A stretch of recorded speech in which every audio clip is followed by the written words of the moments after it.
성경 말씀 여호수아 14장 6절에서 15절입니다. 그때 유다 자손이 길갈에 있는 여호수아에게 나오고 그니스 사람 여분네의 아들 갈렙이 여호수아에게 말하되 여호와께서 가데스 바네아에서 나와 당신에게 대하여 하나님의 사람 모세에게 이르신 일을 당신이 아시는 바라. 내 나이 40세에 여호와의 종 모세가 가데스 바네아에서 나를 보내 이 땅을 정탐하게 하였으므로 내가 성실한 마음으로 그에게 보고하였고 나와 함께 올라갔던 내 형제들은 백성의 간담을 높게 하였으니 나는 내 하나님 여호와께 충성하였으므로 그날에 모세가 맹세하여 이르되 내가 내 하나님 여호와께 충성하였은즉 내 발로 밟는 땅은 영원히 너와 내 자손의 기업이 되리라 하였나이다. 이제 보소서 여호와께서 이 말씀을 모세에게 이르신 때로부터 이스라엘 광야에서 방황한 이 45년 동안을 여호와께서 말씀하신 대로 나를 생존하게 하셨나이다. 오늘 내가 85세로 돼 모세가 나를 보내던 날과 같이 오늘도 내가 여전히 강건하니 내 힘이 그때나 지금이나 같아서 싸움에나 출입에 감당할 수 있으니 그날에 여호와께서 말씀하신 이 산지를 지금 내게 주소서. 당신도 그날에 들으셨거니와 그곳에는 아낙 사람이 있고 그 성읍들은 크고 견고할지라도 여호와께서 나와 함께 하시면 내가 여호와께서 말씀하신 대로 그들을 쫓아내리다니. 여호수아가 여분네 아들 갈렙을 위하여 축복하고 헤브론을 그에게 주어 기업을 삼게 하며 헤브론이 그니스 사람 여분네 아들 갈렙의 기업이 되어 오늘까지 이르렀으니 이는 그가 이스라엘 하나님 여호와를 온전히 쫓았습니다. 헤브론의 옛 이름은 기럇 아르바라. 아르바는 아낙 사람 가운데서 가장 큰 사람이었더라. 그리고 그 땅에 전쟁이 그쳤더라. 아멘. 여호수아 14장에서 19장까지 요단강을 중심으로 요단 서편 이제 9지파 반이 땅의 분배를 받습니다. 그런데 우리가 오늘 다 읽지 않았는데 14장 2절에 보면 땅 분배가 어떤 부분에서는 전쟁보다 더 중요합니다. 전쟁을 할 때는 온 백성이 한 마음이 돼가지고 전쟁을 하지만 땅은 말 그대로 재산을 분배하는 겁니다. 재산을 분배하는 거기 때문에 이게 한쪽으로 쏠리게 되면 반드시 분열이 일어나고 문제가 일어납니다. 그래서 하나님은 이 땅 분배를 가장 공평하고 정확하게 하기 위해서 인간의 방법이 아닌 하나님의 방법, 제비뽑기를 통해서 땅 분배를 합니다. 이게 이제 여호수아 14장에 이 14장 2절을 보면 여호와께서 모세에게 명령하신 대로 그들의 기업을 제비뽑아 9지파와 반지파에게 주었으니 그랬습니다. 그러니까 요단 서편 이 9지파 반을 땅 분배할 때 하나님은 모세에게 제비뽑기를 해라. 그래서 정확하니 하나님이 그 지파를 누구보다 잘 아니까 그 지파에 맞는 제비를 뽑기 위해서 땅 분배가 됐다. 이렇게 볼 수가 있죠. 그런데 오늘 이제 6절에 무슨 일이 벌어지냐면 지금 이제 제비 뽑기를 해서 땅을 분배하려고 하는 그 시점에서 갈렙이 여호수아에게 나타나서 뭐라고 말을 하냐면은 내가 40년 전에 지금으로서는 이제 가나안 전쟁까지 했으니까 45년 전이라고 말해요. 45년 전에 내가 이 땅을 정탐을 알았다. 당신도 알지 않냐? 왜냐하면은 민수기 13장과 14장에 보면 모세가 이 가데스 바네아라는 이 지역에서 이스라엘 12지파의 그 대표들을 뽑아가지고 12명을 정탐꾼으로 보냈잖아요. 이제 우리는 12명은 다 몰라도 2명은 반드시 기억을 하죠. 그 대표가 여호수아와 갈렙입니다. 그러니까 유일하게 지금 정탐꾼한 사람들이 12명의 사람 중에서 가나안 땅에 들어온 사람이 2명 있는데 그 2명이 여호수아와 갈렙입니다. 여호수아는 이스라엘 전체 백성의 지도자가 되었고 갈렙은 유다 지파의 지도자가 됐습니다. 왜냐하면 갈렙이 그때 유다 지파의 대표로 정탐꾼에 참여를 했기 때문에 그렇습니다. 근데 그때 본 땅이 무슨 땅이었냐면은 오늘 성경에 나온 헤브론이라는 땅입니다. 헤브론. 근데 이 헤브론이라는 땅이 어떤 땅이냐면은 아주 성읍이 크고 거기는 아낙 자손이 살고 있다. 이것이 성경의 기록입니다. 그러니까 이스라엘 백성들이 가데스 바네아에서 우리는 가나안 땅을 못 갑니다. 우리는 차라리 한 지도자를 세워서 다시 애굽으로 가야 되겠습니다. 그렇게 말한 결정적인 사건이 뭐냐면은 이 헤브론 땅을 보았기 때문에 그렇습니다. 그럼 헤브론은 무엇 때문에 그러냐? 거기 아낙 자손이 살고 있었다. 이렇게 성경이 표현하고 있습니다. 그럼 우리는 아낙 자손에 대해서 잘 모르잖아요. 그런데 어떻게 하면 이거를 쉽게 이해할 수가 있냐면 사무엘상 17장에 골리앗과 다윗이 전쟁을 합니다. 다윗이 싸움을 하죠. 근데 그때 당시 이 골리앗의 신장에 대해서 나오는데 골리앗의 신장이 6규빗 반. 우리가 보통 한 규빗을 45cm로 했을 때 6규빗이라고 하면 약 270, 키가 2m 70이라는 거예요. 그러면은 웬만한 사람 거의 2배 된다고 봐야 되잖아요. 엄청 키가 크는 거예요. 그러니까 키가 크니까 당연도 칼도 크고 창도 크고 그래서 이 골리앗 한 명 때문에 이스라엘 백성들이 전쟁의 사기를 잃어버렸어요. 그런데 이 헤브론 땅에는 전체 백성이 다 골리앗과 같은 사람이에요.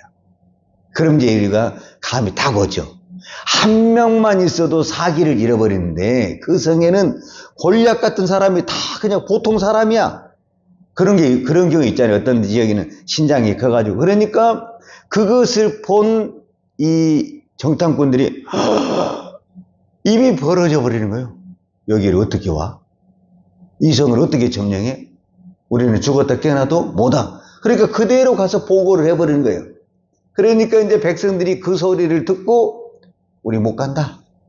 그래가지고 이제 결국은 그 가데스 바네아에서 바로 가나안 땅에 뚫지 못하고 그들이 40일 동안 정탐한 그것대로 해가지고 40년을 이제 광야에서 말 그대로 방황하는 시간을 갖게 되는 거예요.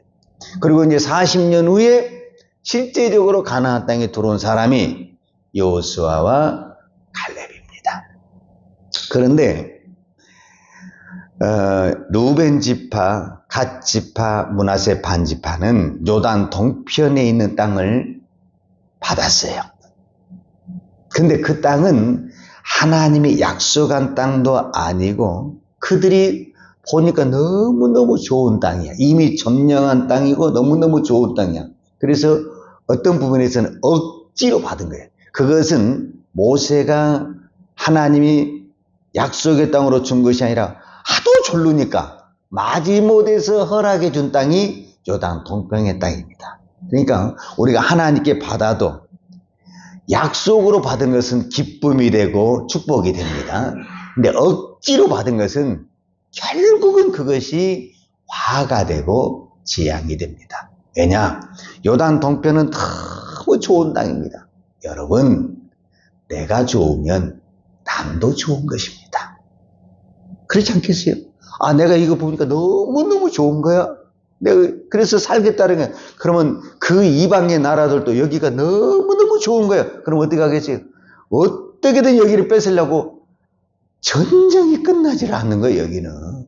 그래서 가장 일찍 망하게 되는 거예요. 그래서 우리는 하나님이 주신 것을 받아야만 해. 그게 보잘것없는 것 같고 그게 형편없는 것 같아도 거기에 안전하고 거기에 하나님의 복이 있다. 이렇게 말할 수가 있는 거예요. 그런데 오늘 갈렙이 요구한 땅은 누구도 가기 싫어하는 땅. 어떤 부분에서는 40년 전에 징크가 있다고 볼 수 있잖아요. 이 땅 때문에 못 왔으니까. 근데 지금 저는 이제 오늘 이 말씀을 꼭 하고 싶은 얘기가 뭐냐면 45년이라는 시간이 지났어요. 누가? 이 땅을 보고 난 다음에 45년이 지났어요. 그러면 시간이 많이 지났잖아요. 그런데 갈렙의 믿음이 전혀 흔들리지 않냐고 떨어지지 않았다란 저는 그것이 아름답고 위대하다라는 거예요. 우리의 신앙이 가면 갈수록 좋아지기보다는 떨어지잖아요. 떨어져. 지금 이 시대의 가장 큰 위기가 뭐냐면은 우리는 힘들고 어려운 데는 피하려고 하지 그거를 제가 감당하겠습니다. 이 믿음이 없거든요. 우리는 어떻게 하면 편하고 쉽게 신앙생활하고 싶은 그 마음이 있거든요. 근데 지금 갈렙은 누구도 그 땅을 가고 싶지 않아. 제비 뽑아서 우리 저기 걸리면 어떡하지? 안 간다고 할 수도 없고 갈수도 갈 수도 없고 얼마나 지금 불안해하거든요. 근데 제비도 뽑기 전에 갈렙이 여호수아에게 나와서 내가 40년 전에 나는 이 땅을 보고 하나님의 약속을 받았다. 나를 보내주라. 내가 40년 전에 그 땅을 보고 지금 45년이 지났는데 오늘 성경의 표현대로 얘기하면은 나는 아직도 강간하다. 이렇게 이야기를 하는 거예요. 그런데 저는 절대로 갈렙이 모두 부분에서 건강하다. 이렇게 표현할 수가 없다라는 거예요. 왜냐하면은 우리가 여호수아 13장을 보면 13장 1절에 여호수아에 대해서 말했을 때 여호수아가 나이 많아 늙음에 성경이 이렇게 기록을 했거든요. 그럼 여호수아만 늙습니까? 여호수아 갈렙은 정탐꾼의 동기고, 그러죠? 40년 전에 정탐꾼의 동기고, 그 다음에 믿음의 동역자고, 그러죠? 같이 늘 전쟁을 해서 여기까지 온 사람이잖아요. 그러면은 여호수아만 늙습니까? 갈렙은 안 늙습니까? 사람은 다 같이 가는 거잖아요. 그런데도 여전히 그가 나는 강건하다. 오늘 10절에 보면 이제 보소서 여호와께서 이 말씀을 모세에게 이르신 때로부터 이스라엘이 광야에서 방황한 이 45년 동안을 여호와께서 말씀하신 대로 나를 생존하게 하셨나이다. 오늘 내가 85세려되 모세가 나를 보내던 날과 같이 오늘도 내가 여전히 강건하니 내 힘이 그때나 지금이나 같아서 싸움에나 출입에 감당할 수 있으니 이것이 갈렙의 신앙이었다라는 것을 볼 수 있습니다. 저는 갈렙이 안 늙었다라는 표현보다는 이 말을 어떻게 보냐면 그 믿음이 나이가 먹어서도 떨어지지 아니했다 이렇게 보는 거예요. 제가 이제 이 말씀을 묵상하면서 신명기에 보게 되면은 모세 죽을 때 나이가 120세였다 이렇게 표현을 하잖아요. 근데 그때 성경이 뭐냐면 모세 죽을 때 나이가 120세나 그 눈이 흐리지 아니하였고 기력이 세하지 아니했다. 이거는 신체적인 의미도 있지만 나는 영적인 의미가 있다. 즉 모세가 영적으로 우리로 말하면 영감이 그의 성령의 충만함이 믿음이 떨어지지 아니했다. 오늘 저와 여러분에게 바로 이 신앙이 필요합니다. 45년이라는 오랜 시간이 흘렸는데 갈렙에게는 그 45년 동안 수많은 사람들이 죽고 살고 또 전쟁을 했는데 그 과정 속에서 갈렙이 뭐가 그랬냐? 믿음이 떨어지지 않냐고. 그 45년 전에 약속한 그 약속을 그대로 지키기 위해서 가장 먼저 나에게 이 헤브론을 달라. 얼마나 믿음이 아름답습니까? 그래서 오늘 이 새벽에 저와 여러분이 기도할 제목이 저는 목사로서 또 장로님으로서 권사님으로서 우리는 어떤 부분에는 교회의 지도자요 어른이잖아요. 내가 교회의 지도자요 어른이라면은 이 갈렙의 마음 어떤 마음이냐? 가장 힘든 일은 내가 한다. 누구도 가기 싫어하는 일, 하기 싫어하는 일은 내가 한다. 지저분하고 욕먹고 손가락질 받는 일은 내가 한다. 이것이 지도자입니다.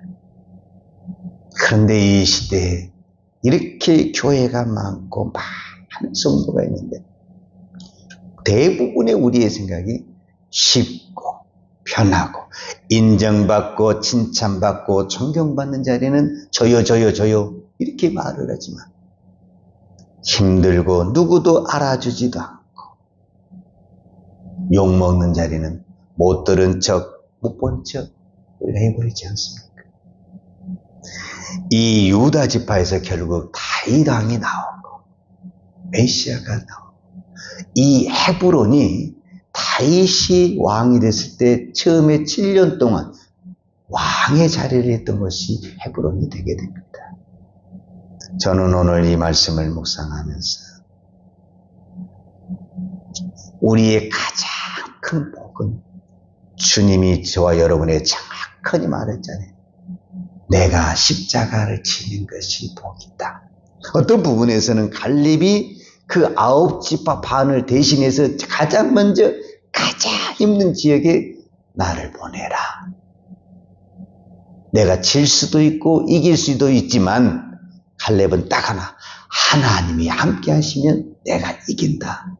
이 믿음 하나로 나를 보내라.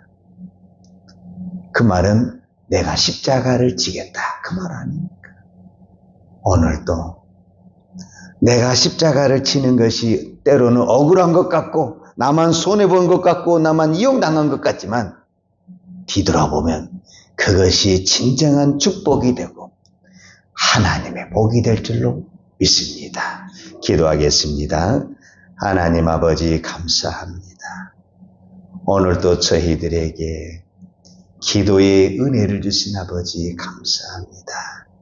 오늘도 우리가 기도를 통해서 우리의 영이 우리의 믿음이 떨어지지 않기를 원합니다.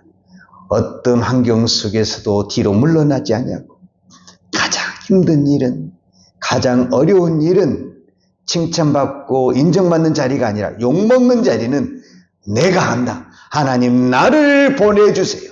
그런 자리가 있다면 가장 먼저 나를 보내주세요. 이 믿음으로 기도할 때 하나님은 그 믿음을 보시고 하늘의 신령한 은혜와 성령의 충만한 능력을 부어주실 줄로 믿습니다. 오늘도 이 믿음으로 승리하게 하여 주시옵소서. 예수님의 이름으로 기도하였습니다. 아멘. 요한은 내게 복을 주시고 너를 지키시기를 원하며 요한은 걸굴로 내게 비추사 은혜 베푸시기를 원하며 요한은 걸굴을 내기로 향하여 드사 평강 주시기를 원하노라. 이제는 나 같은 죄인을 위하여 하늘의 영광의 보좌를 버리고 이 땅에 내려오신 우리 주 예수 그리스도의 은혜와 독생자를 아낌없이 보내주신 아버지 하나님의 무한하신 사랑과 성령님의 풍성한 은혜가 오늘도 내가 십자가를 진다라는 믿음으로 하나님 앞에 나아가기를 원하는 사랑하는 주의 종들 머리머리 이해와 이 나라의 민족과 한국 교회 위에 온 열방의 이 생명의 복음을 증가하는 선교사님들 위에와 사랑하는 주의 자녀들 머리 위에 이제로부터 영원토록 함께 있을지어다. 아멘.